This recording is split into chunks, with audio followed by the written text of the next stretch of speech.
Hello and welcome to Galahad Reviews. I'm Galahad, and today I will be reviewing the Logitech G915 TKL 10 keyless lightspeed wireless RGB mechanical gaming keyboard. Boy, that was a mouthful. I almost ran out of breath.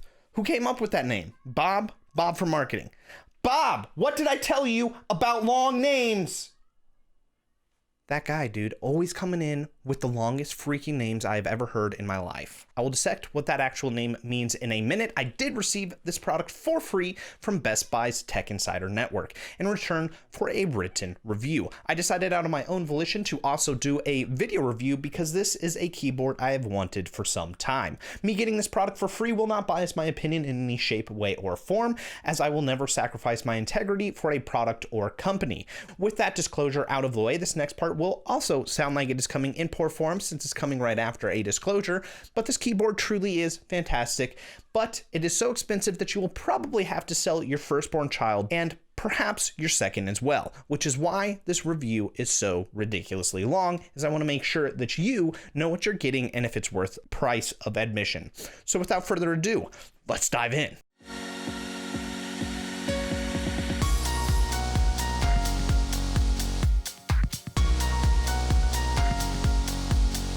So let's break down this ridiculously long title that Bob in marketing came up with.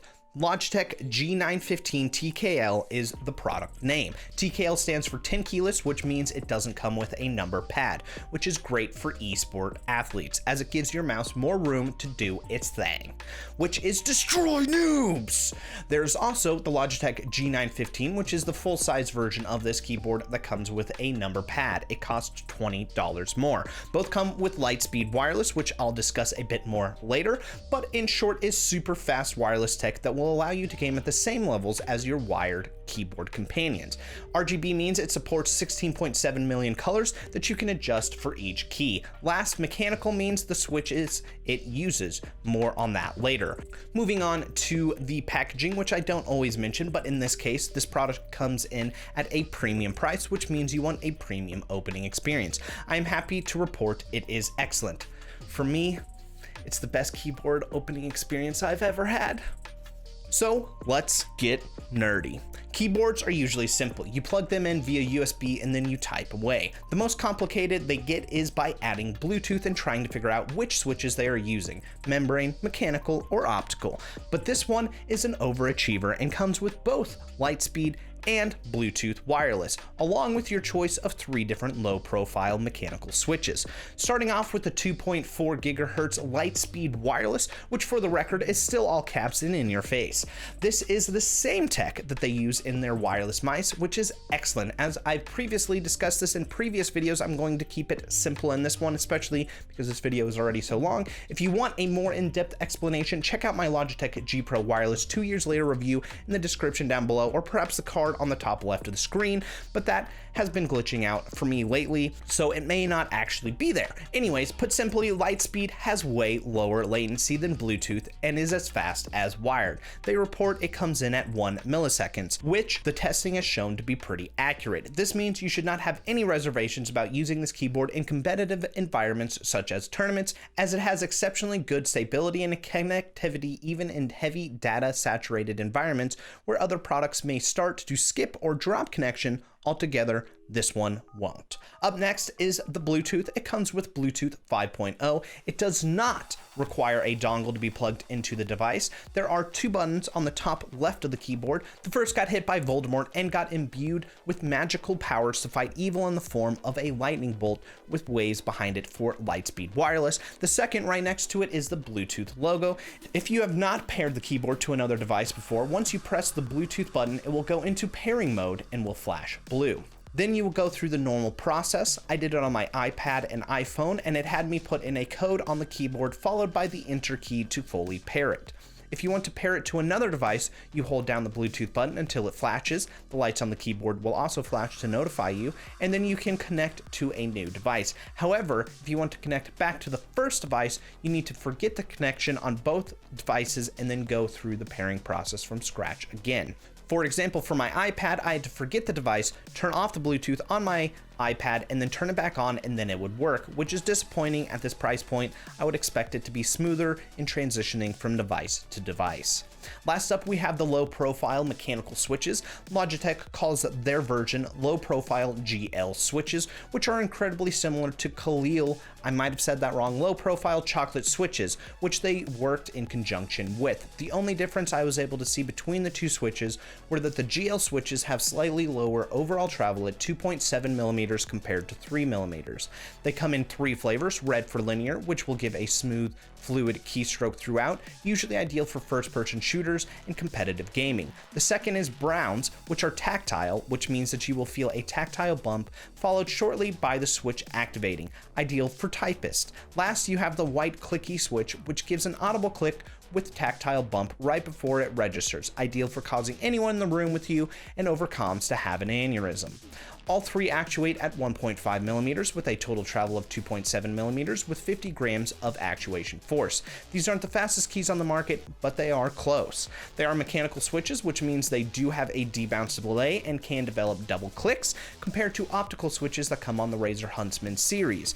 I have reviews for 2 of those keyboards in the description below if you are interested in hearing more about opto-mechanical switches. As for some educated guesses that are not specifically mentioned for the GL switch, but are for the Khalil, they are rated for 70 million clicks and have a debounce delay window of up to 5 milliseconds. So that's the end of the nerdy stuff. Let's dive into the build quality and aesthetics. Starting off with dimensions, since it is a TKL keyboard, it comes in with a length of 368 millimeters, width of 150 millimeters, and height of 22 millimeters, which is small. It weighs in at 810 grams. It comes with a thin 6-foot braided flexible micro USB cable that attaches to the USB extender, which then attaches to the lightspeed USB receiver, or you can just plug it directly into the keyboard for charging / wired use. Out of all the cables I have tried from Logitech, this one has the best quality feel to it. I personally really enjoy it and have no complaints about it. It sports a brushed 5052 aluminum alloy top plate that joins a steel reinforced base. The top, bottom, and back are all made of high quality plastic. With a lot of pressure, I was able to get just a slight amount of bending. It feels ridiculously premium. The brushed aluminum also makes me want to take it to bed. To snuggle, you guys, to snuggle. Get your minds out of the gutter. On the top right, you have an aluminum crafted volume wheel. You British folk are going to give me crap on how I say aluminum in the comment section below. I already see it. This too feels incredible. It uses a light amount of force to scroll with. It requires a mild / moderate amount of pressure that is equal throughout. It scrolls infinitely. If you shake it left to right, there is ever so slightly some wiggle. You cannot press it. Personally, I think it is the best scroll wheel I've tried on a keyboard. Up next, you have the top keys. Going left to right, you have your lightspeed toggle, which if you press while it is on, lightspeed will notify you of battery level via the battery light in the middle of the keyboard, which changes color based on how much battery life you have left. Next to that is the Bluetooth, then game mode, then brightness control, which comes in at 5 stages: 100%, 75%, 50%, 25%, 0%. They are all covered in a rubber material. They take a mild to moderate amount of pressure to actuate with a tactile bump that feels remarkably similar to membrane keys. They are not even when pressing down on them, so if you come in on the side, you can feel one side depress before the other. The RGB lighting on it is not equal like they are for the normal switches, but just as accurate. Overall, this is the worst part of the keyboard for me, as I don't think it fits with the premium feel of the rest of the board. Up next is the keys themselves. They have oleophobic coating, which means the keys have a phobia for oil, which means you are torturing them with each and every key press as they desperately try to escape the oils from your fingerprints. You're a monster! They feel good, but they seem to wiggle a bit more than other keyboards. Your F1 through F4 keys are used for macros, with F4 being the recording and F1, F2, and F3 storing that info.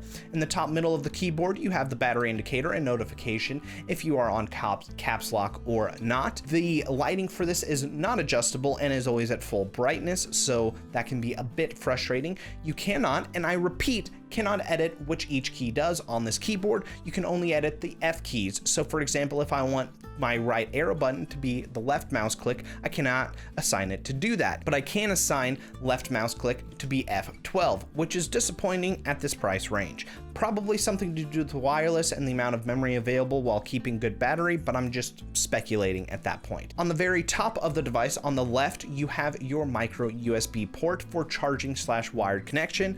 The micro USB plugs in solidly and stays tight. However, it isn't super solid, and I'd be afraid if you were riding a Bronco, for whatever reason, this would be a main point of failure, with it just breaking off and making this into an extremely expensive paperweight. I wish they used USB-C here instead. On the top right, you have your on / off switch, which shows blue if on and red if off. This switch takes moderate to severe pressure to turn off and on, but feels premium. On the back, you can raise the keyboard either 4 or 8 degrees. It also has a small slot that you can slide the dongle into. It does not come with a wrist rest. With it being so low profile, I don't see why you would actually need one. Some shortcuts that you can do on the keyboard: by holding the FN key, you can then press F1, F2, or F3 to go through onboard memory profiles, which include lighting. You also have 2 dedicated lighting profiles that you can access by holding down the lighting key and pressing 8 or 9. To record a macro, you can press the FN and F4 button. In G-Hub, you can adjust when the lighting dims and when it turns off due to inactivity. Default is set to 1 minute to dim to 50% and 5 minutes to turn off completely. It quickly turns back on. I would say it takes less than a second to respond. Overall, this entire thing feels incredibly solid and premium. Moving on to the performance, I chose the clicky variant as that is my favorite type of switch. The clicks themselves are quiet, especially in comparison to Blue's or Razer's clicky optomechanical switch. They sound the same as the optomechanical switch, just a lot quieter. I don't think this would bother people in an office environment, as for the tactile bump, it is very light, to the point I can barely feel it. I would have preferred this to be a bit more noticeable. For the Lightspeed wireless on Human Benchmark, I scored the same whether I was in wireless or wired mode. I also played Apex Legends, Escape from Tarkov, and GTA 5 and noticed no problems with latency or any other types of issues. As for Bluetooth, I didn't play games because I don't play games on my iPad and I don't have a Bluetooth connection for my PC. However, when typing, I noticed no latency. I scored about 113 words per minute on my iPad. To switch back to Lightspeed, it takes about a second. To switch back to Bluetooth, it took about 2 to 3 seconds. So it is fast. I was pleasantly surprised. It was the same when going from the off position to the on position. Last, I was able to use all my saved lighting profiles and normal profiles in Bluetooth mode. Up next is battery life. They report that it is up to 40 hours with lighting on maximum, or 135 days if lighting is off and you game for 8 hours a day, which breaks down to about 1,080 hours. For me personally, I don't know how accurate that is because I'm not going to sit and time it. However, I used a single color, which happened to be orange, at maximum brightness and purposely did not turn the keyboard off at night or when I left my computer, using it like I normally would with a lot of typing and some gaming, and went from 100% to 70% in 7 days, and it reports I still have 28 hours left, so I would rate the battery life as excellent.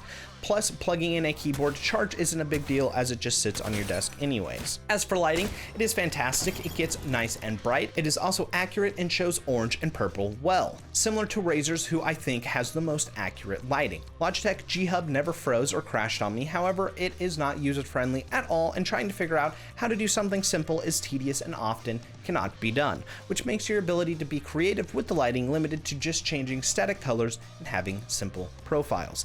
At this price range, that can leave a very sour taste in the mouth. Since I haven't tried their other keyboards, I can't say if that is a design flaw for this keyboard since it is wireless, or because they just have limited overall potential in general. I'm not a fan of G-Hub at all.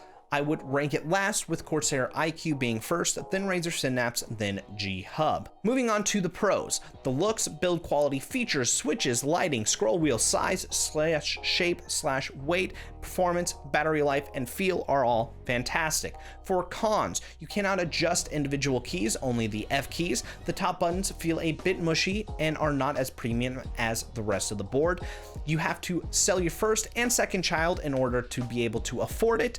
G-Hub G-Hub is not user-friendly and limits what you can do. You cannot customize lighting as much as some other keyboards such as the Razer or Corsair. Bluetooth switching isn't as smooth as I would like, and you can only connect to one device at a time. If G-Hub isn't open, lighting turns off. When it turns back on, it goes back to your last saved onboard profile instead of your onboard lighting profile. It comes with ABS plastic keycaps, which should be PBT keycaps at this price point. RGB lighting does not highlight secondary keys, and you cannot change what the scroll wheel does or any of the other buttons for that matter other than the F keys. So moving on to the conclusion. So here's the thing, this keyboard comes in at an astonishing $229, which makes this conclusion super difficult for me, as you can pretty much buy any other keyboard on the market and save money doing it for this price, which means literally everything needs to be perfect to justify the cost. They do almost everything right, but there are some blaring cons such as G-Hub sucking, limited lighting customizability, not being able to change what each key does, and the ABS plastic keycaps, which nearly every other keyboard at this price range has. Granted, those keyboards don't have lightspeed wireless and usually aren't Bluetooth enabled, which makes this keyboard fit into a niche market without any real competition to speak of, which means Logitech can charge whatever the heck they want for it. For this price, you get your choice of low profile switches, lightspeed wireless, Bluetooth wireless, excellent lighting, excellent build quality, excellent feel, excellent battery, excellent volume wheel, and compact design that is extremely comfortable. I like it enough that it will be replacing my beloved Huntsman Elite on my desk, but should you go buy it? Unfortunately, this will sound like a cop-out, but I think the only person that can decide if the cost is worth it is you. If you can live without the cons that I listed above, then yes, I think you will greatly enjoy it. If not, I'd look elsewhere. So that's the end of this review. If you just so happen to be buying this product off Amazon, my affiliate links are in the description below, which is a way you can help support this channel and future reviews for free, as I get a small commission on your purchase, which doesn't cost you anything. I also use those commissions to buy other products to review. With that said, know that I will never bias a review in hopes for a commission or monetary gain in any way, shape, or form. Tech is an expensive hobby, and this is one way I can continue to fund it. If you made it this far, name your favorite superhero in the comment section below and I will reply to it. If you like this video, give it a like. If you dislike this video, give it a dislike. If you've been following my content for a while or want to see more similar to this, hit that subscribe button and turn on bell notifications so you know when I upload a new review, which currently is every Monday, 8 a.m. CST. Last, if you want to go above and beyond in supporting this channel, make sure to share this video with those who would find it helpful. I will see you and your beautiful face on the next one. God bless and peace out.